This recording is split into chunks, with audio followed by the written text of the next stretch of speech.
বল কিন্তু হাওয়ায় এবং ডিস্টেন্স ক্লিয়ার করলো, বিশাল ছয় মারলেন রিশাদ, তার ইনিংসের দ্বিতীয় ছক্কা এবং ম্যাচটা কিন্তু একেবারে জয়ের খুব কাছে চলে এলো বরিশাল। 5 বল থেকে 2 রান, শেষ ওভারে মাত্র 6টি রান নিতে পেরেছিল চিটাগং তাদের ইনিংসে, আর বরিশাল তাদের শেষ ওভারের প্রথম বলেই 6 রান নিয়ে ফেলেছে।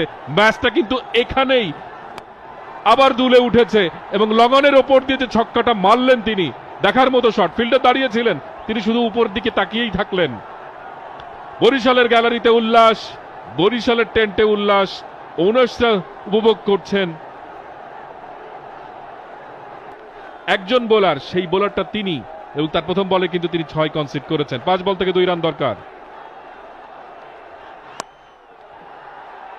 সফট হ্যান্ডে খেলেছেন, খেলেই 1টি রানের জন্য দৌড়। স্কোরটা কি লেভেল হয়ে গেল? স্কোরটা লেভেল হয়ে গেল 194, 7 উইকেটে 4 বল থেকে 1 রান দরকার। ম্যাচ উইনিং রান তানভীর চালালেন, ব্যাটে বলে করতে পারলেন না, ডট হয়ে গেল। নাটকীয় ম্যাচ, নাটকে ভরপুর। এর চেয়ে নাটকীয় ফাইনাল আর কি হতে পারে? কল্পনা করুন 6-এর জায়গায় যদি 4 হতো, আরও যদি 2টো রান থাকতো খেলার মতো, তাহলেও কিন্তু ম্যাচটা অন্যরকম একটা মোড় পেত। এই জায়গাতেও পুরোপুরি ফেভারিটস বলা যায় ফরচুন বরিশালকে। খালি একটা বলে ব্যাটে করতে পারলেই হবে।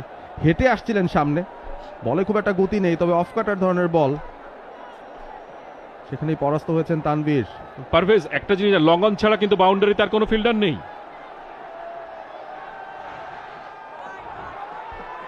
স্লো একটা বাউন্সার দিয়েছেন, কিন্তু আউট হলে কি হবে? রান আউট হয়েছেন, কিন্তু ওয়াইড তো দিয়েছেন আম্পায়ার।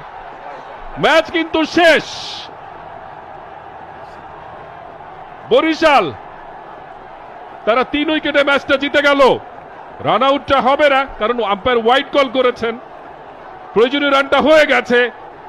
3 বল বাকি থাকতে ফরচুন বরিশাল টানা দ্বিতীয়বারের মতো বিপিএল এর শিরোপা ঘরে তুলল। অ্যান্টি ক্লাইম্যাক্স বলা চলে বিপিএল 2025, যেখানে রানের ফুলঝুরি ছুটেছে। রেকর্ড সংখ্যক 6-এর মার যে টুর্নামেন্টে, সেই টুর্নামেন্টের উইনিং রানটা একটা ওয়াইডের মাধ্যমে হলো। সিম্বলিক, তবে এই মুহূর্তে ফরচুন বরিশাল 3 উইকেটের জয়টা উদযাপন করার সুযোগ তারা পাচ্ছে। টানা 2বারের চ্যাম্পিয়ন রিশাদকে কাঁধে তুলে উদযাপন চলবে, সেটা কেন নয়। 6 বল থেকে 18, এমন সময় 2টো ছক্কা হাঁকিয়েছেন। অন্যান্য যে কোনো ম্যাচে একটা 50 বা 100 করার চেয়েও ইম্পর্টেন্ট। তামিম ইকবাল